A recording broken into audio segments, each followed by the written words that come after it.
박수 주시죠.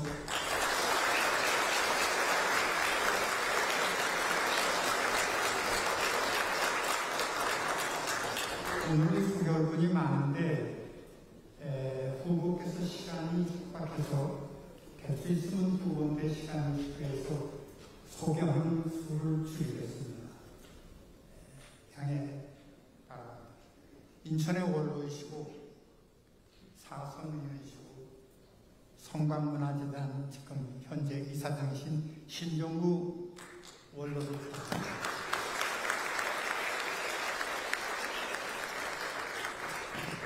유림 대표고 성균관 관장이신 최종수 선생 오셨습니다.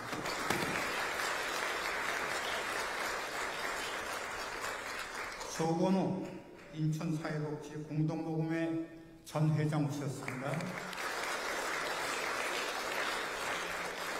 김용복 큰 스님 오셨습니다. 조진영 부평 장학재단 삼선위원입니다. 주혜용 철기업 대표 오셨습니다.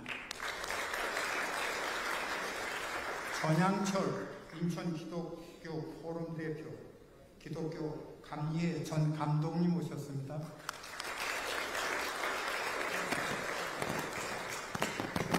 민아이 공동의장 오셨습니다.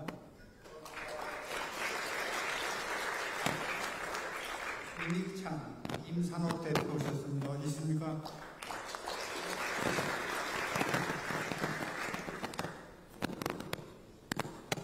인천시를 끌어가고 있는 유종복 인천광역시 시장 오셨습니다.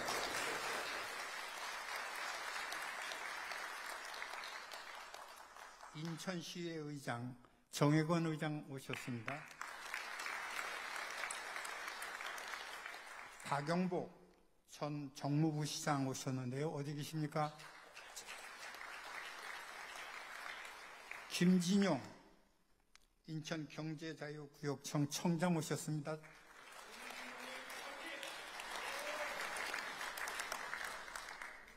오늘 보니까 전 국회의원들이 많이 오셨습니다.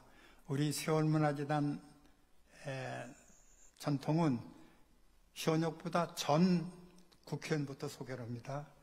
이해해 주시기 바랍니다. 홍일표 전 국회의원 오셨습니다. 민봉기 전 국회의원 오셨습니다. 박상은 전 국회의원 오시고요. 정유섭 전 국회의원 오셨습니다. 어디 계세요? 유피루 전 국회의원 오셨습니다. 이윤성 전 국회 부의장 오셨습니다. 어디 계십니까? 황우여 전 교육부 부총리 오셨습니다. 이동모 전 국회의원 오셨는데요. 어디 계십니까? 저분은 고향이 영천이기 때문에 사무실은 인천인데 그래서 일부러 오셨답니다. 윤상현 오선 의원입니다. 배준영 국회의원, 한 분, 민경욱 전 국회의원 오셨습니다. 손봉규 국민의힘 인천시당위원장 오셨습니다. 조명우 인하대학교 총장 오셨습니다. 이남식 인천재능대학교 총장 오셨습니다.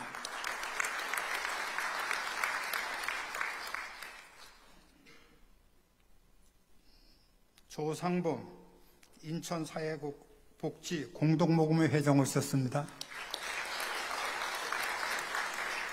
전 상공회의 수업회장 심재선 회장 오셨습니다. 어디 계십니까? 박남원 해동호 대표 오셨는데 어디 계세요?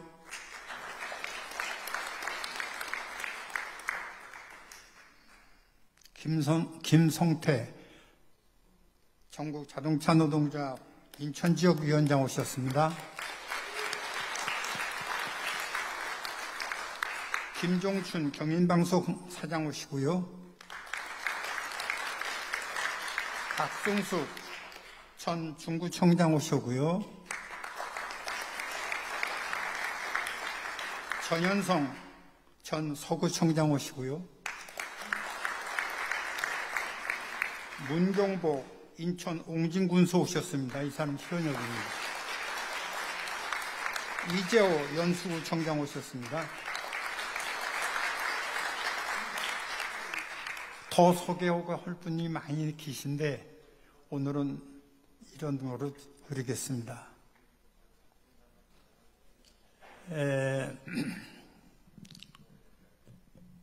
공자님 밑에 자공이라는 제자가 있습니다. 이 사람은 집도 부자고요, 공부도 잘하고요, 그리고 돈으로 아는 제자입니다. 유일하게 공자 제자입니다. 그래서 장사도 잘하고요, 학문을 하는데 실용과 조화를 가질 수도 있고요. 이 근래 유학을 공부하는 학자들 중에는 공자가 13년간 망명 생활할 때, 주유천하라는 거죠. 그거 할 때 가능했던 거는 이 자공이라는 제자가 있기 때문이었다. 대세가 그렇게 학문으로도 그렇게 얘기가 되고 있습니다. 그런 나중에는 이 사람이 위나라 재상도 되고 그러는데요. 이 사람이 어떤 날 공자에게 물었습니다. 나라를 경영하는데 어떻게 해야 됩니까? 무슨 조건을 갖춰야 됩니까? 그러니까 이분이 공자께서 말씀하신 족식, 배불러야 돼, 이렇게 얘기를 했습니다.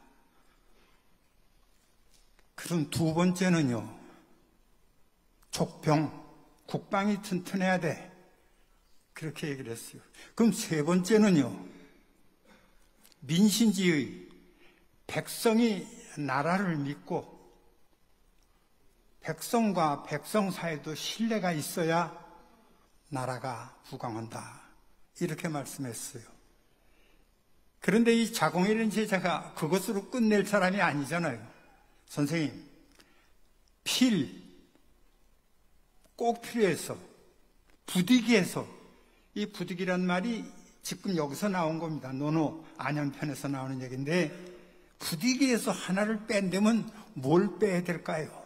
거병, 병을 빼야 된다, 그렇게 얘기했습니다.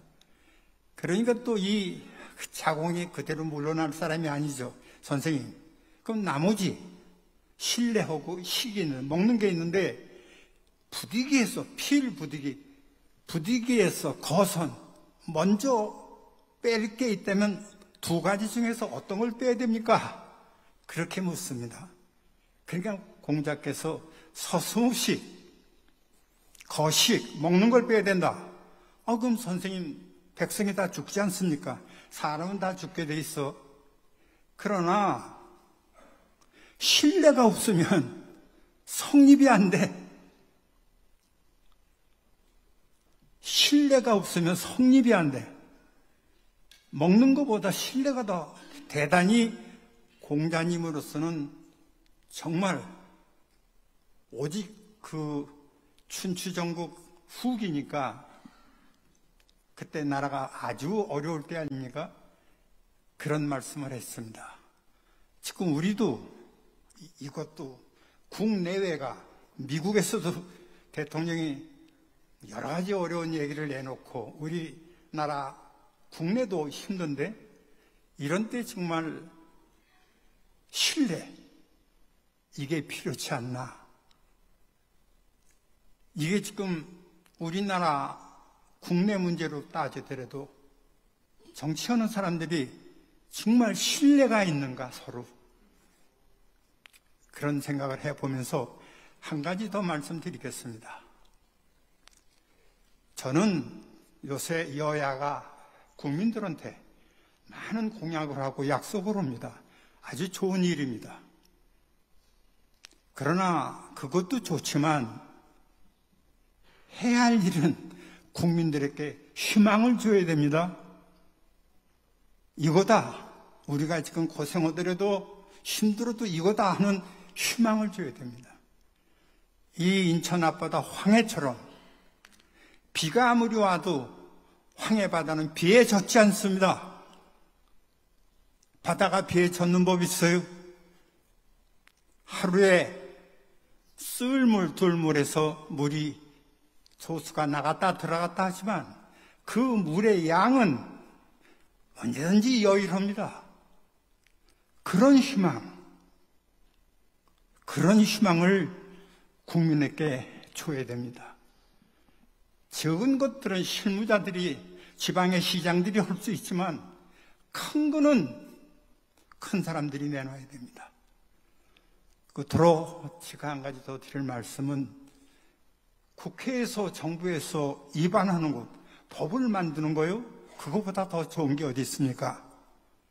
그러나 그 법을 만드는 시간보다 사람을 찾는 시간이 더 길어야 됩니다. AI 시대라고요? 그래도 사람이 하는 겁니다. 환경에 입개편에 보면은 사람을 찾아다녀요. 그 사람은 여러 가지 분야의 사람을 찾아다니는데, 그 소위 거기서는 선지식이라고 그러는데, 그 환경에서는 누구와 만나고 누구의 지도를 받고 누구의 친구를 받아들이냐에 따라서 그 사람의 운명이 결정됩니다. 이거 우리가 알아야 돼요. 법을 만드는 시간보다 사람 찾으러 다니는 시간이 더 길어야 됩니다. 인천에 나이 많은 촐로가 평소에 가지고 있던 생각, 그냥 이렇게 전했습니다. 이 얘기를 여기 계신 여러분들 모두가 다 함께 깊이 들어주셨으면 감사합니다. 말씀 드립니다.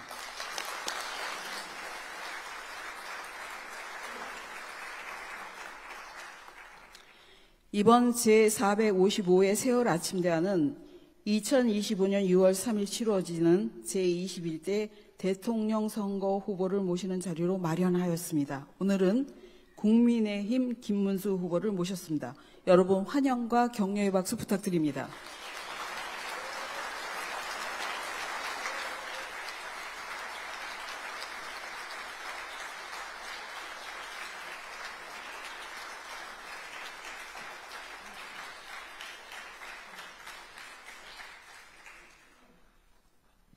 오늘 정말 이 유서 깊은 세월 아침 대화에서 여러 우리 인천 지역의 지도자분들을 뵙게 되어서 매우 든든하고 또 기쁘고 아주 저로서는 영광입니다. 우리 지용택 선배님 노동운동의 선배시고, 제가 한창 그때 감옥 가기 직전에 이 세월 아침 대화를 시작하셔서 지금까지 아마 455회에 걸쳐서 유지를 하고 계시는데, 아마 전국에도 이런 훌륭한 아침 대화는 없는 것으로 제가 알고 있습니다. 서울에도 제가 이런 포럼이다 많은 곳을 다녀봤습니다만은, 오늘 이렇게 아침 대화처럼 각계각층에서 인천을 아주 세계적인 희망의 도시로 이끌고 계시는 훌륭한 지도자들이 한자리에 아침 일찍 이렇게 모여서 좋은 대화를 나누는 것은 아직까지 보지 못했습니다. 언론계에서도 어느 한 언론이 아니고 다 인천에 주요한 언론이 다 오셨습니다. 종교도 다 이제 각 종교, 각 분야별로, 학교도 지금 인천대학교, 인하대학교 다 오시고, 우리 인천시장님, 유정복 시장님부터 국회의원님들, 또 우리 시의원, 구의원 모든 분이 다 오셨는데, 이런 모임이 어떻게 가능할까 싶을 정도로 아주 훌륭한 모임에서 제가 말씀을 드리게 됨을 영광스럽게 생각합니다.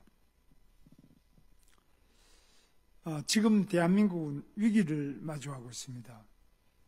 이를 극복하고 앞으로 나아가기 위해서는 여러 가지 개혁도 하고 또 많은 것을 바꾸어 나가야 되겠습니다. 저는 특히 좋은 일자리를 많이 만들기 위해서 규제 혁파를 핵심 기조로 세웠습니다. 또 중앙 권한을 과감하게 지방으로 이양하고 지역이 주도하는 성장을 실현하고 지역 균형 발전을 이루어야 한다고 강조하고 있습니다. 대한민국에서 인천은 특별한 도시입니다. 6.25 전쟁 때 대반전을 일으킨 인천 상륙작전이 성공한 곳이고 지금 이 시간도 백령도, 연평도 등 서해 도서를 중심으로 우리 바다를 또 우리나라를 철통같이 수호하고 있습니다. 인천은 세계가 가장 먼저 만나는 대한민국이기도 합니다. 세계적인 수준의 인체국제공항과 인천항은 우리와 전 세계를 이어주고 있습니다. 하늘과 바다와 도시가 공존하는 인천이 더 크게 도약하려면 인천의 특성을 고려한 미래 성장 동력을 확실하게 키워야 합니다. 강화도 남단에 경제 자유구역을 추가로 지정하고 송도 국제도시에 바이오 특화단지 확대를 추진하겠습니다. 공항경제권 특별법을 제정해서 공항경제권을 키우고 공유형 항공 MRO 생태계를 구축하는 데 힘을 쏟겠습니다. 인천국제공항과 인천발 KTX를 연결하고 GTX를 비롯한 교통 인프라를 더 확실하게 확충하겠습니다. 시민들이 염원하는 경인선과 경인고속도로를 지하화하고 과감한 정비사업을 통해서 인천의 모습을 확실히 바꾸겠습니다.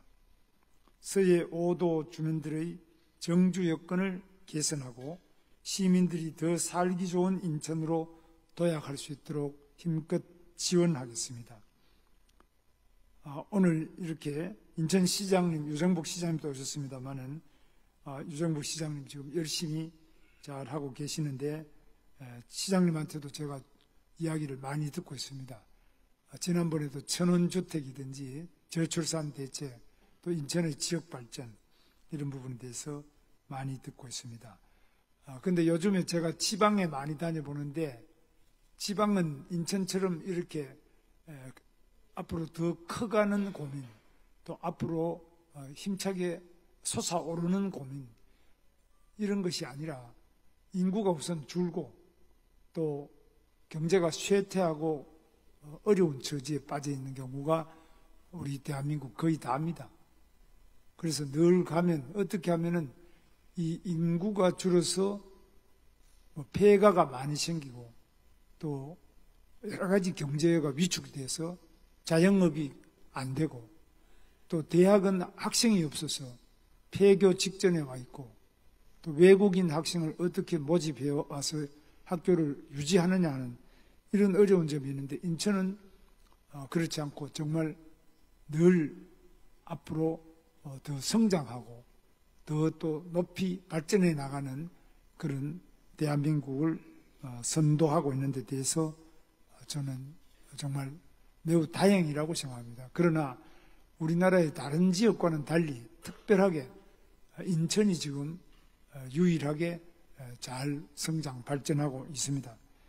이런 부분에서 인천은 이제 인천이 아니라 대한민국을 어떻게 짊어지고 더 성장하고 더 발전할 수 있는 대한민국을 만드느냐 이런 대한민국 전체의 관점에서 인천을 지도해 주시면 좋겠습니다. 우리 인천의 지도자 여러분들께서 단순한 지방으로서의 인천이 아니다 이미 그런 면에서 서울 이상으로 인천의 경제적 또는 전국적 또 세계적인 역할이 매우 주목되고 중요한 때라고 저는 생각하고 있습니다.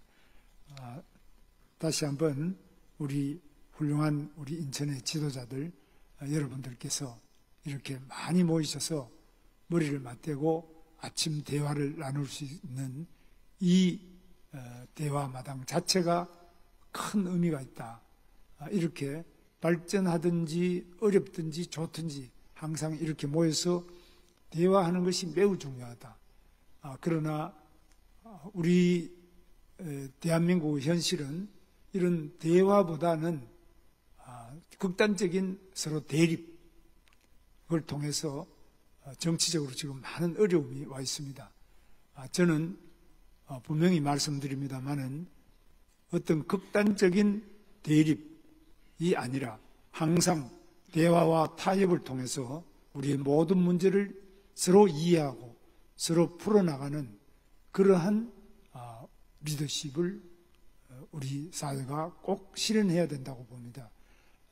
오늘 이렇게 10월 아침 대화마당 대화 다시 한번 초청해 주시고 이렇게 말씀을 나누게 됨을 기쁘게 생각합니다. 감사합니다. 그냥 보시죠. 네. 지금은 저희가 김문수 후보님께 질의응답하는 시간을 갖겠습니다. 이 질문은 세월문화재단에서 기획을 하면서 세월문화재단에서 발행하는 황해문화 편집장을 맡고 있는 전성원 편집장이 진행하겠습니다. 네, 안녕하세요. 오늘 국민의힘 김문수 후보님에 대해서 질의를 맡은 개간 황해문화 편집장 전성원입니다. 저희 세월문화재단은 2007년 제17대 대통령 선거부터 주요 정당의 대선 후보님을 초대해서 아침 대화를 진행해 왔습니다. 이번 2025년 제21대 대통령 선거를 맞아 인천의 주요 언론사들과 공동 주최로 후보 초청 아침 대화를 진행하게 되었습니다. 오늘 질의 내용은 사전에 인천의 주요 언론사 담당자들에게 지역 현안을 비롯해 김문수 후보님에게 질의하고 싶은 내용을 사전에 제공받아서 기자분들께서 원래는 직접 질의를 하도록 되어 있었는데 선거관리위원회에서 다른 후보들과의 형평성 문제로 저희 측에서 직접 질의를 해주면 좋겠다고 해서 제가 질문을 드립니다. 먼저 첫 번째 질문을 드리겠습니다. 국가 미래를 위해 지방 분권형 개헌이 실현되어야 한다는 목소리가 커지고 있습니다. 후보님은 얼마 전 지방이 직면한 성장, 통합, 소멸 위기에 적극적으로 대응해 대한민국 어디에 살아도 차별 없는 균형 발전을 실현하겠다며 지방 분권형 개헌을 공약으로 발표하신 바가 있습니다. 이에 대해 보다 구체적인 내용을 이 자리에서 밝혀주실 수 있는지요? 또 대한민국의 핵심인 인천 등 수도권은 40년째 수도권 규제에 발목이 잡혀 있어 글로벌 경쟁력이 약화되고 있다는 지적입니다. 저출산 고령화 시대에 세종시의 국회의사당과 대통령 제2집무실을 이전하고 대법원, 감사원, 헌법재판소, 중앙선거관리위원회 등의 지방 이전을 약속하셨습니다. 김 후보님은 경기도지사 시절 수도권 규제 완화론을 강하게 설파하시기도 했습니다. 수도권 규제를 푼다고 해서 지방이 쪼그라드는 건 아니라고 하셨습니다. 수도권 규제 완화의 필요성과 그 방향성에 대한 후보님의 의견을 묻습니다. 어떻게 인천 등 수도권의 성장 동력을 유지하면서 동시에 지방 분권형 개헌을 통한 지방의 균형 발전이란 두 마리 토끼를 잡을 계획이신지 밝혀주시기 바랍니다. 예, 많은 질문을 주셨는데요. 제가 이 지방 분권을 꼭 해야 된다고 생각하는 것은 경기도 도지사를 제가 8년을 했습니다. 그런데 경기도도 이 인천과 마찬가지로 대한민국 규제의 공화국, 규제의 그 백화점처럼 온갖 규제를 다 받아서 무슨 일을 하기가 거의 불가능할 정도로 너무 많은 규제가 있어서 이건 아니지 않느냐 굉장히 고심을 해봤는데 한마디로 말씀드리면은 이 지방 분권을 이것은 헌법에도 지금 지방자치에 대한 게 딱 뭐 짧게 2조인가 나와 있는데 이 부분에 대해서는 아예 헌법 전문가 총강에 대한민국이 지방 분권 국가를 지향한다는 점을 천명할 필요가 있다. 그래서 국가가 지방정부가 할 수 없는 그런 부분만 국가가 하고 나머지 뭐 생활에 자세한 이런 부분들은 지방이 하는 것이 맞다. 대표적인 것이 요즘에 이 그린벨트입니다. 예를 들면 개발제한구역이라 그러죠. 인천에도 그린벨트가 많이 있겠습니다. 이런 것들도 전부 국토부에서 다 관리하는데 저는 지금 단계적으로 그렇게 지금 제시하고 있습니다. 인구가 감소하는 지방, 그 수도권 빼고 나머지 지방은 그린벨트를 제가 취임하면 거의 즉시적으로 완전히 해제를 해야 된다고 저는 생각합니다. 지금 지방에 가보면 아시다시피 폐가가 너무 많습니다. 저는 경북 영천 출신인데 제 고향에는 거의 마을의 3분의 2 이상이 다 폐가입니다. 집이 다 흐르고 사람이 살 사람이 없어요. 사람이 사는 곳은 그 할머니 혼자 계시는 데가 사람이 사는 데고 나머지는 거의 아기도 없고 남자도 없고 할머니만 계시는 이런 집이 거의 태반입니다. 이런 데다가 그린벨트를 묶어 놓는다든지 뭐 온갖 또 농업진흥직 규제가 많습니다. 그래서 지방에 대해서는 수도권을 뺀 지방에 대해서는 그린벨트는 볼 것도 없이 완전히 지방자치단체장, 시도지사한테 다 완전 일임을 해서 뭐 풀든지 어떻게 두든지 알아서 지방에서 하도록 이렇게 과감하게 지방으로 이양할 필요가 있다고 보고 있습니다.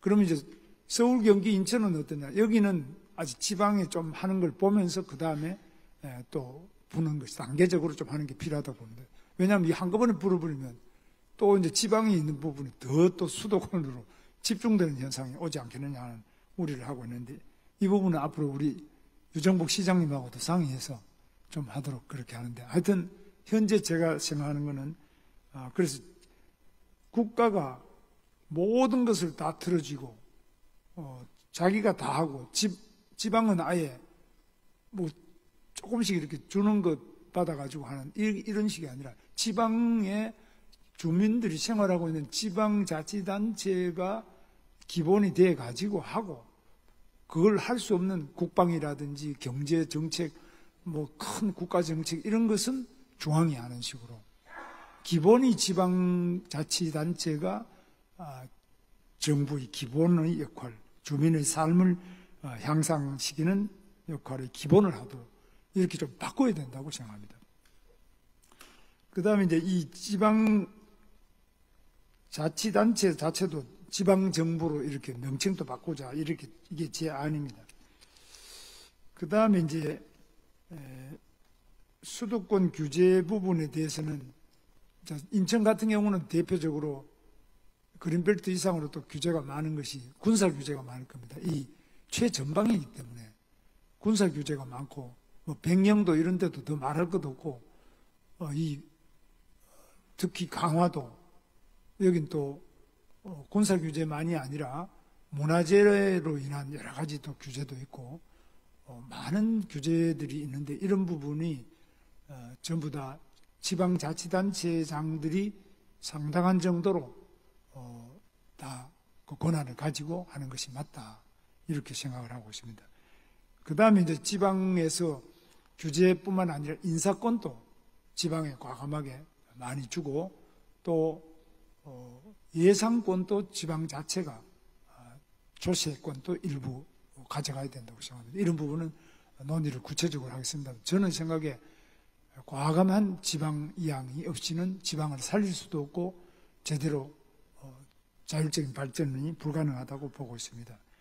그래서 인천의 경우에는 특히 제가 볼 때는 이 섬이 또 많지 않습니까?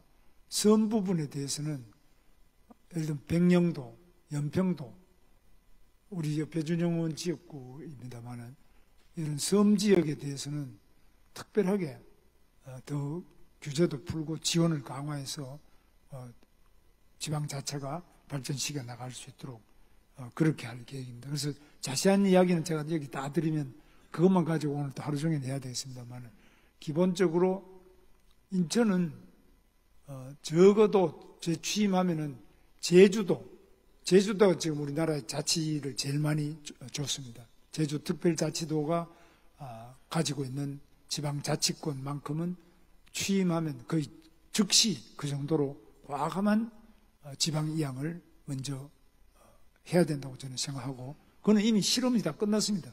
제주특별자치도에서 중앙의 권한을 많이 가져가는데 큰 문제 없이 잘하는 거, 이런 거는 이미 시험이 끝났기 때문에 바로 즉시 지방으로 이양을 해서 분권화시키는 것이 맞다, 이렇게 생각하고 그런 방향으로 추진하도록 하겠습니다.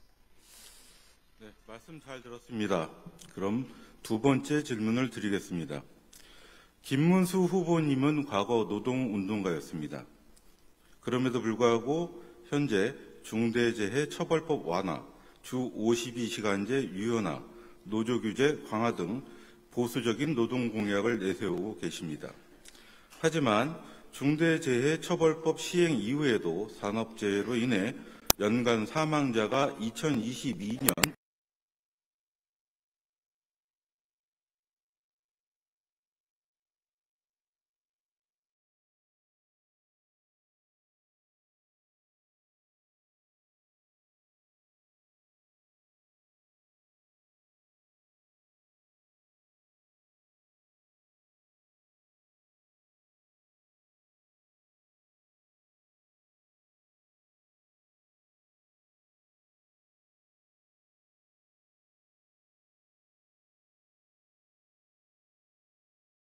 합니다.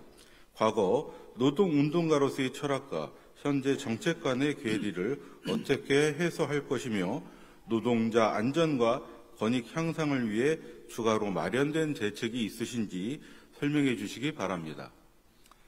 제가 노조위원장하고 제 아내도 또 구로공단의 세진전자 노조위원장하고 제 형님은 서울은행 금융노조 서울은행 위원장을 했습니다. 그래서 우리 집안에 노조 출신이 많은데, 그렇기 때문에 노동조합에 대해서는 제가 구석구석 많이 알고 있다고 생각하고요.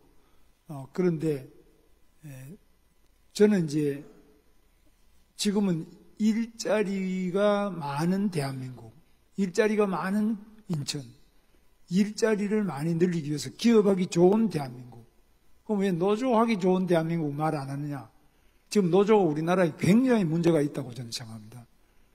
노조가 그동안에 우리 1960년대, 70년대부터 특히 또 대한민국 노조는 대한민국 건국의 주역이죠.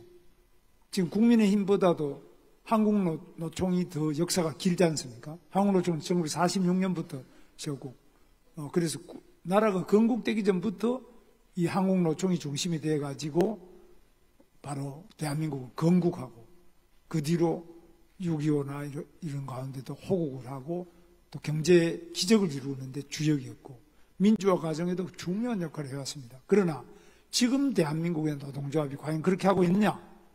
저는 많은 반성이 있어야 된다고 생각합니다. 첫째, 지금 노동조합 조직률이 13%입니다. 그럼 87%의 조직되지 않은 노동자를 위해서 뭘 하고 있느냐?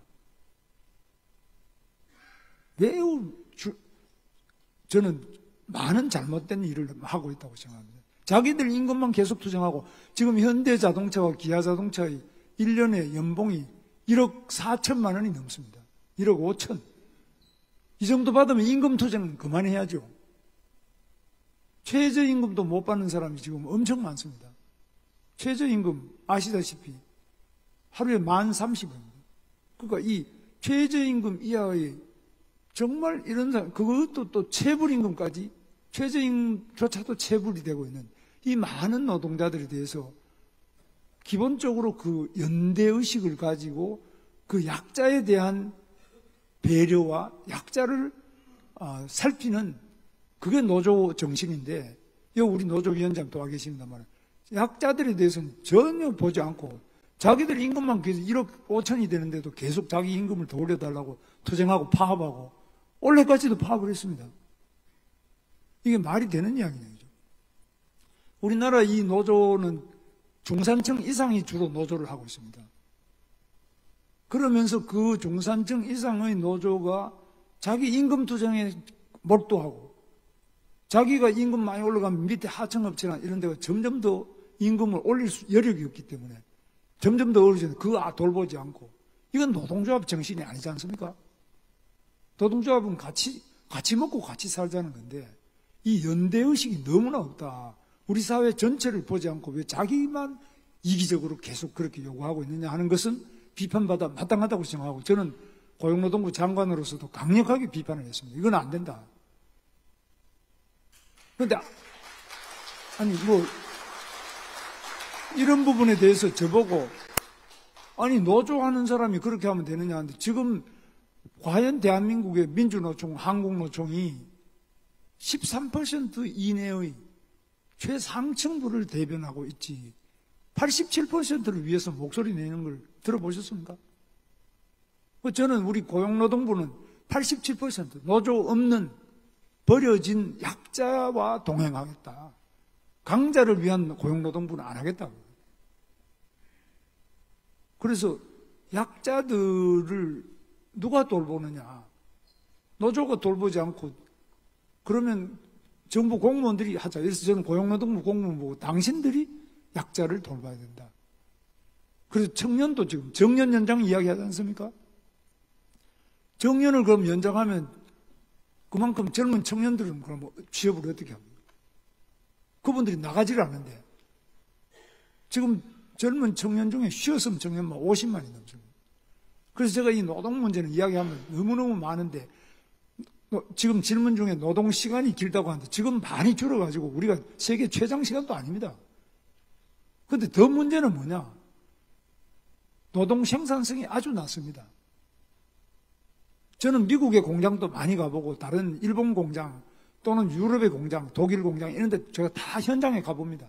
저는 공장 생활을 7년 했지 않습니까? 제가 공장에 가면 이 사람들이 일을 하는지 안 하는지 어떤지 그 규율을 보는데 우리나라처럼 노동규율이 형편없는 나라가 없습니다.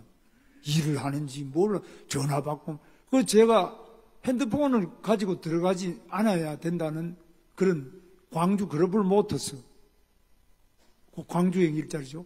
거기 핸드폰을 앞에 들어갈 때 벌써 다 맡기고 들어가요. 다른 나라는 미국에 아무리 큰 공장에 우리나라에서 하는 기아 자동차 그 조지아주의 공장이라든지 어디를 가든지 그건 기본이거든요.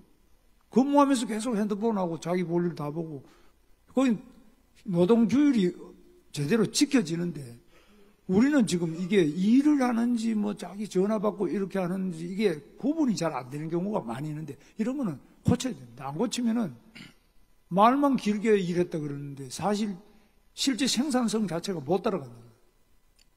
그래서 제가 그런 거 이게 참 우리나라에도 그렇게 하는 데가 광주 글로벌 모터스인데 그걸 제가 글을 한마디 썼더니만 온 노조가 저를 비판합니다.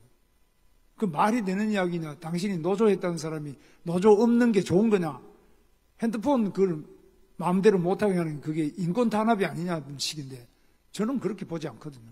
노동규율이 분명히 서야 되고 그래야 이 나라의 기업하지. 지금 기업이 왜 해외 나갑니까? 지금 현대자동차, 기아자동차가 지금 31조를 들고 미국으로 가지 않습니까? 그게 꼭 관세 때문입니까? 저는 그 안에 있는 사람들 내부의 중요한 의사결정권자들 이야기를 들어봅니다. 그게 꼭 관세 때문만이 아니다는 거예요. 현대 기아자동차 대한민국에 더 이상 공장 안 짓는다는 겁니다. 삼성도 절대 안 짓는다는 겁니다. 제가 경기도지사 하면서 삼성 이건희 회장부터 삼성의 주요한 의사결정권자를 찾아가서 5년을 설득해서 겨우 여기 평택 공장 120만 평을 지었던 겁니다. 안 하겠다는, 한국에는 공장 안 하겠다는데. 땅값이 우선 미국 가면 100만 평, 200만 평이 1,500원, 1달러밖에 안 합니다. 땅이 아무리 넓어도 1달러입니다. 우리는 땅값이 얼마입니까? 또 임금 수준이 우리가 지금 미국보다 높아요. 일본보다는 더 높고 독일보다 높습니다. 자동차 공장 보면요. 이렇게 높은 임금에 파업을 또 안 해야 되는데 가장 비싼 땅값이 가장 높은 임금에 세계에서 제일 파업으로 인한 근로 손실 일수가 많고 또 일은 또 제일 노동조율은 안 돼 있는데 여기서 어떻게 사업을 할 수 있냐. 그래서 이거 고쳐야 됩니다. 이거 못 고치면 아무리 경제하지만 기업이 안 오는데 어떻게 경제가 됩니까?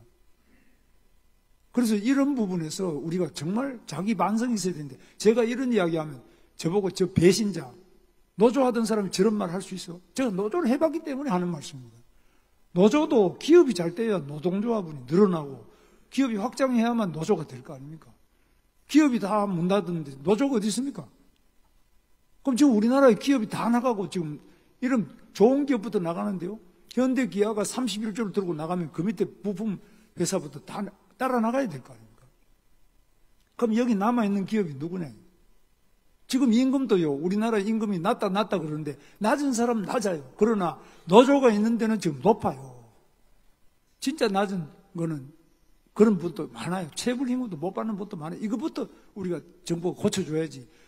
그 노조가 제일 임금 많이 받는 연봉이 1억 5천씩 되는 이런 사람들이 계속 임금 투쟁을 하면 이 세계에서 견뎌낼 기업이 어디 있느냐. 그래서 이런 격차와 이런 자기 이기적인 이런 건 안 된다는 거고. 그래서 시간도 똑같습니다. 지금 시간도 주 4일째 하는 데도 있고 4.5일째 하는 데 기업마다 다 사정이 다르지 않습니까? 어느 정도 자율성은 줘야 되는데 우리처럼 이렇게 근로기준법이 자율성이 거의 없습니다. 무조건 전국의 모든 업종, 지역 다 동일하게 무조건 적용해라. 이 경직성이 말할 수가 없습니다. 또 사람을 해고도 못 시켜요. 그러니까 한 번 뽑으면 해고를 못 시키니까 정년까지 내보내지를 못하니까 안 뽑는 겁니다. 사람 뽑을 때마다 너무 고민을 많이 하는 겁니다. 이 사람을 중간에 사업이 안 되면 내보낼 수 있으면은 뽑았다가 또 내보내고 이렇게 쉽게 뽑는데 내보내지를 못하니까 안 뽑는 거예요. 그래서 계속 그걸 하청, 다른 임시직 이런 이상한 변형된 형태로 뽑지 정규직을 안 뽑는 거예요. 정규직도 내보낼 수 있으면 내보내고 또 뽑을 수 있으면 뽑고 이렇게 좀 자유롭게 해줘야 되는데 이게 너무나 경직되어 있기 때문에 기업이 채용을 꺼리고 이 때문에 젊은이들이 지금 일자리를 못 구하고 그러고 있는 겁니다. 그래서 이런 부분에 대해서 저는 정확하게 알고 있기 때문에 이야기를 하면은 이제 와 노조하던 사람이 저렇게 말할 수 있냐. 그런데 사실 지금 우리나라의 이 노동 경직성은 노조 자체를 위해서도 해로운 겁니다.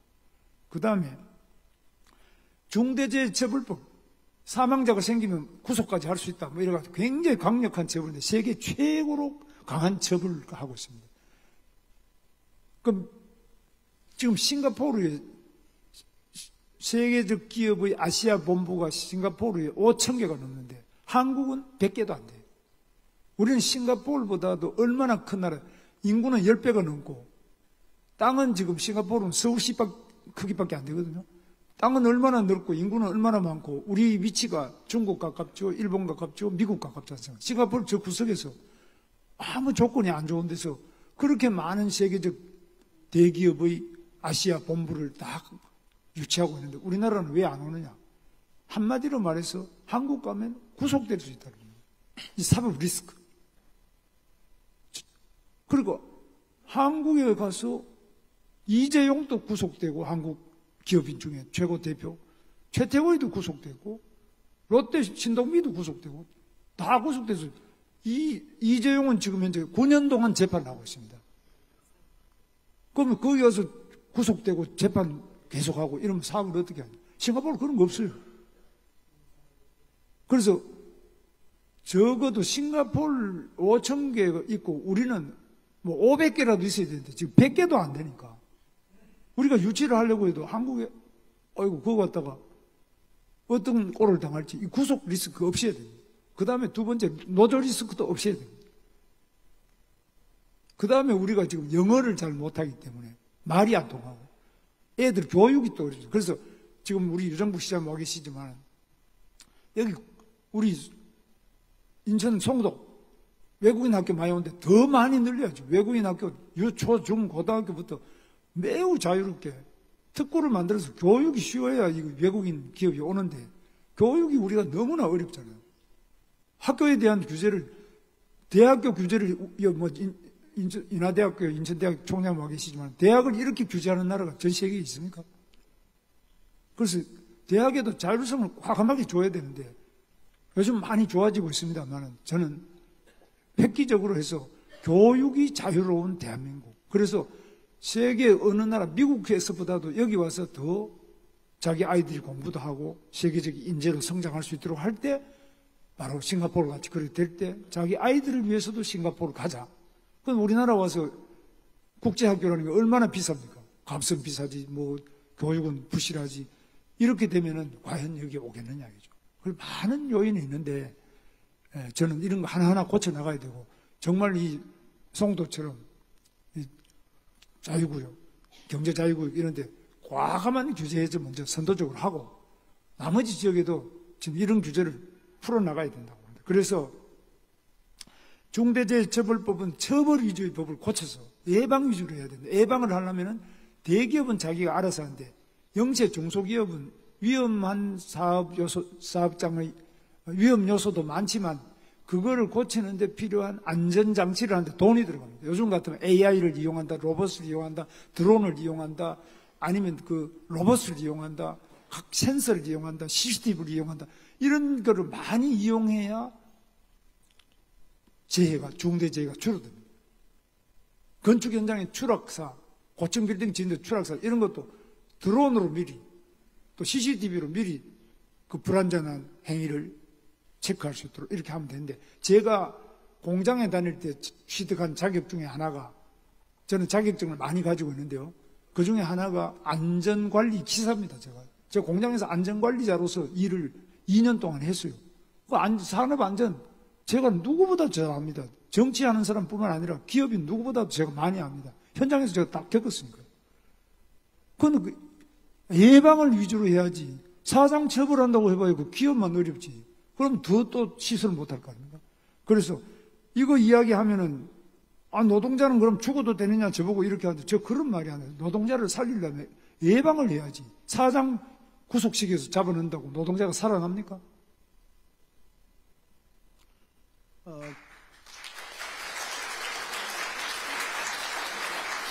그래서 영세 소규모 기업과 위험한 그 요즘에 건설업체라든지 또 아주 그 화학업체, 그 폭발성이 강한 거, 요즘 2차 전지 하는데 이런데 폭발성이 강한데, 이런 것들 요인을 다 알고 있습니다. 우리나라 과학기술이 얼마나 발달되어 있습니까? 충분히 예방할 수 있습니다. 이거 우리가 투자를 해줘야 되는데, 중소기업은 투자 능력이 없습니다. 대기업도 하다 보면은 그걸 하청을 자꾸 주거든요. 왜냐하면 아까 말씀처럼 인천제철이, 현대제철이 많이 사망이 있다. 왜 사망이냐? 인건비를 줄이기 위해 그걸 하청을 계속 줘요. 사내 하청. 하청. 그 밑에까지는 안 되는 거예요. 이런 거를 하청된 거를 전부 본 원청으로 많이 편입시켜야 되는데, 원청으로 편입하면 그 다음에 그걸 사람을 정리를 못하니까 안 뽑는 겁니다, 이제. 그건 자꾸 하청만 주는 겁니다. 이 굉장히 큰 구조적인 문제가 있는데, 이런 한국 경제의 독특한 구조적인 문제, 이건 노동정책에서부터 오는 게 많습니다. 자, 그 다음. 네. 앞에서 사실은 일부 답을 주셔서 마지막 질문은 짧게 드리겠습니다. 인천은 행정구역상 백령, 대청, 연평 등 서해 5도를 포함하고 있고, 이 지역들은 북한과 해상으로 이어진 접경지역입니다. 이 지역은 분단 이래로 특히 남북관계에 민감한 영향을 받고 있어 정주 여건이 매우 열악합니다. 역대 정권마다 모두 서해 5도에 대한 특별한 지원을 약속해 왔지만 실제 거주민들이 느끼는 실효적인 정책 체감도는 낮습니다. 앞으로 서해 5도의 안전보장과 주민들의 삶의 질 개선을 위한 후보님만의 정책이 있다면 무엇인지 말씀해 주시기 바랍니다. 제가 그래서 요즘에 질문을 들어봤는데요. 저는 옛날에 경기도지사 할 때는 저 백령도 같은데 최전방 아닙니까? 38 이북의 최전방인데, 그런데다가 외국인 전용 카지노 같은 걸 한번 하자, 그렇게 제안을 했습니다. 그러면 거기에 뭐 중국 사람도 오고 뭐 미국 사람도 여러 그 외국에서 카지노 하러 올 거 아닙니까? 그러면 그런 카지노가 있는데 거기다가 폭격을 하고 이렇게 할 수 있겠느냐? 우리 그 지역의 안전, 안보를 위해서 그 외국인 전용으로 해서 완전히 규제를 풀어가지고 국내와는 다른 그런 뭐 비자도 없고 누구나 와서 하고 다만 이제 범죄 이런 것만 우리가 관리해주고요. 범죄만 제대로 관리하고 나머지는 완전 자유롭게. 예를 들면 마카오나 싱가포르 그래 하지 않았습니까? 그런데 못할 게 뭐 있냐 우리가.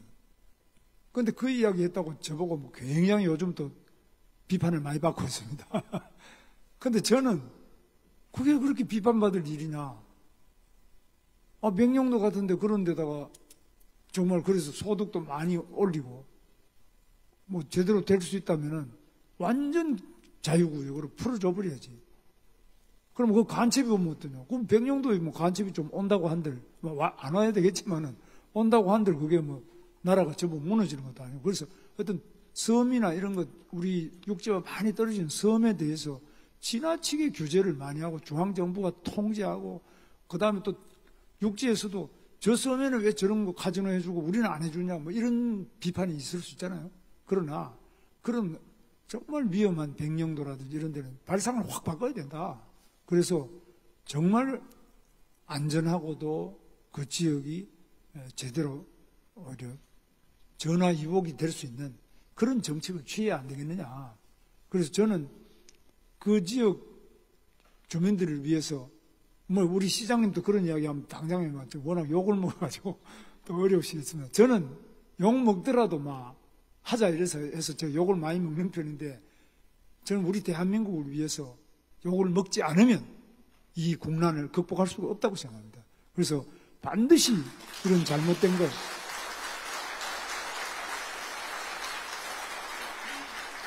너무나 뻔한 이야기인데 그것을 아주 잘못된 것으로 비판하는 이런 잘못된 생각 가진 사람은 왜 많아요? 제가 그런 사람입니다.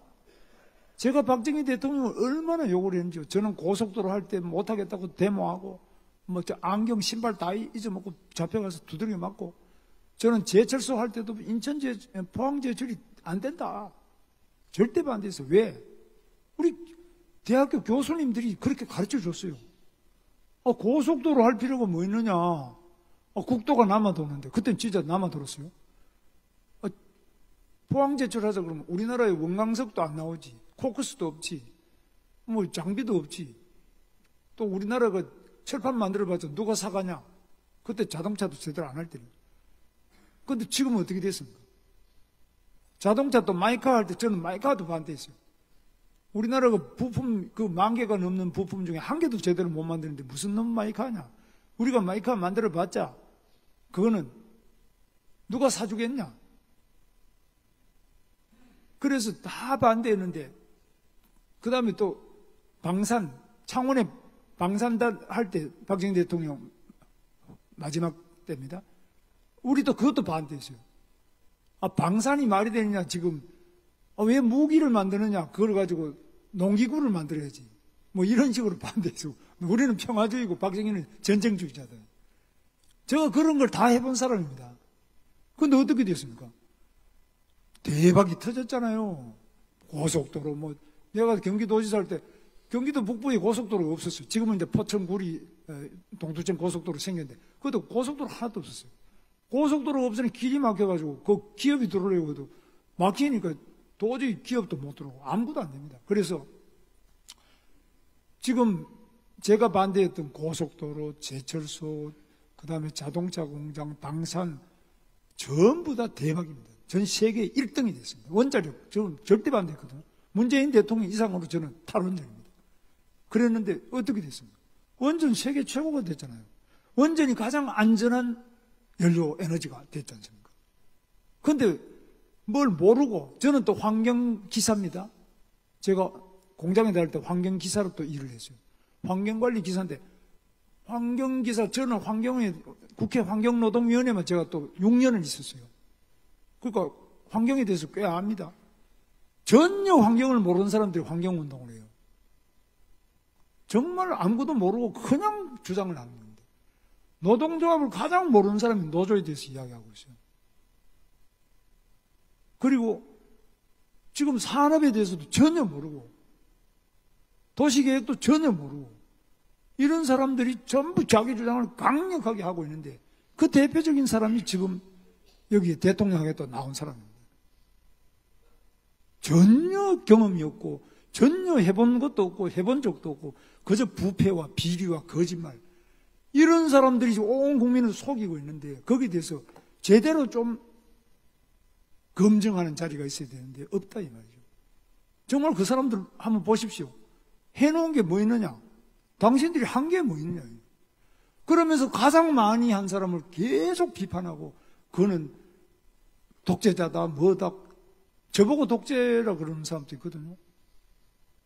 아니 저만큼 민주적인 사람이 어디 있습니까? 저는 가정이나 뭐 어디서나 저는 정말 민주적으로 항상 이야기해보라고 듣고 이렇게 하지 제가 독재를 해본 적도 없어요. 그런데 가장 독재자가 지금 전혀 아닌 사람 보고 제가 계엄을 선포했습니까? 제가 무슨 뭐 한 게 뭐 있습니까? 그래서 정말 우리나라의 이 말 다르고 행동이 다르고 아무 실적 없는 사람이 선동만 가지고 이 나라를 끌고 나가겠다는 매우 위험한 시점에 와 있다. 그래서 저는 정말 제가 지금 뭐 한 번도 이런 대통령 선거 나올 생각을 안 했습니다. 아무 생각도 없이 저는 제가 가야 될 길을 그냥 갔는데 야 국민들이 볼 때는 어떻게 저 사람이 저렇게 할 수 있냐. 저는 제 양심에 맞춰서 이렇게 하는 것이 너무나 당연하기 때문에 국회에서도 저보고 막 내란이다 계엄에 대해서 일어나라고 하는데 아니 그게 제가 그럽니다. 국회 폭력이지 국회의원의 이름을 빌린 폭력행위지 그게 어떻게 국회입니까? 국회라면 당연히 정상적인 자기 절차에 따라서 자 국무총리 나와보세요. 이거 어떻게 생각합니까? 잘못됐으면 사과하시는 게 어떻습니까? 이렇게 하는 게 맞지. 그냥 국회의원들이 수백 명 앉아가지고 무조건 장관들, 총리들 불러다 놓고 협박하고 고함 지르고 안 일어서면 그냥 욕하고 언론 이거 받아 쓰고 이게 지금 대한민국 민주주의가 제대로 되고 있습니까? 저는 대한민국 민주주의가 제가 살아본 중에 가장 위험한 민주주의에 와 있다고 생각합니다. 나라 전체가 성장이 정체되고 민주주의가 완전히 파괴돼서 한 개인의 방탄을 위한 괴물 방탄 독재가 지금 진행되고 있다고 생각합니다. 그래서 저는 우리 인천의 경우에도 많은 경험이 있지 않습니까? 인천의 GM 자동차라든지 뭐 노동운동은 그때는 우리의 신화였죠. 많은 역사적으로 인천 상륙작전부터 모든 그 아픔과 영역을 그리고 미래의 희망을 다 안고 있는 이 인천의 모든 걸 다 경험해 보시고 모든 걸 다 내다보시는 훌륭한 지도자들이 인천을 올바르게 이끄실 뿐만 아니라 대한민국을 올바르게 이끄는 탁월한 리더십을 이 세월에서 많이 말씀해 주시고 우리 유정복 시장님과 인천의 우리 또 국회의원님들 지도자 여러분들께서 대한민국의 위기를 극복하는 리더십을 발휘해 주시기를 기대합니다. 감사합니다. 네, 긴 시간 답변에 감사합니다. 이것으로 질의를 마치고 마이크를 다시 넘기겠습니다. 예, 오늘 이른 시간에 이곳까지 오셔서 좋은 말씀 주신 후보님께 감사를 드리고요. 감사한 마음을 잠깐 전달하도록 하겠습니다. 이게 마지막 순서예요. 이것만 받고 나가시면 돼요.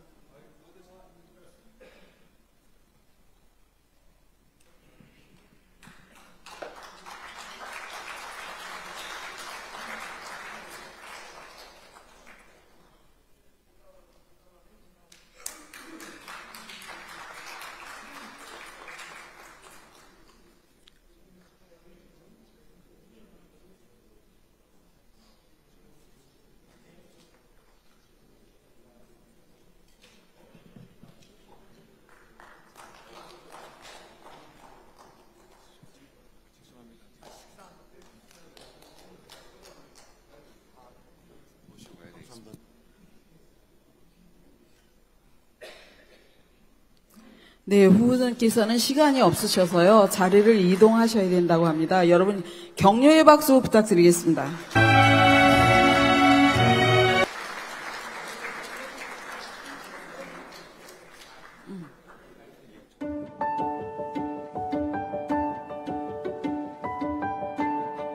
의료진은 환자의 생명을 지켜냅니다.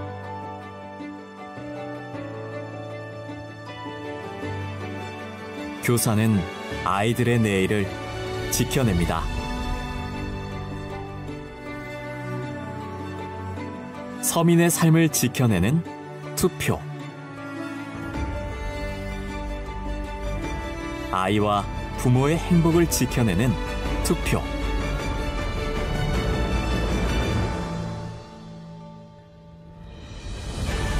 청년의 희망을 지켜내는 투표.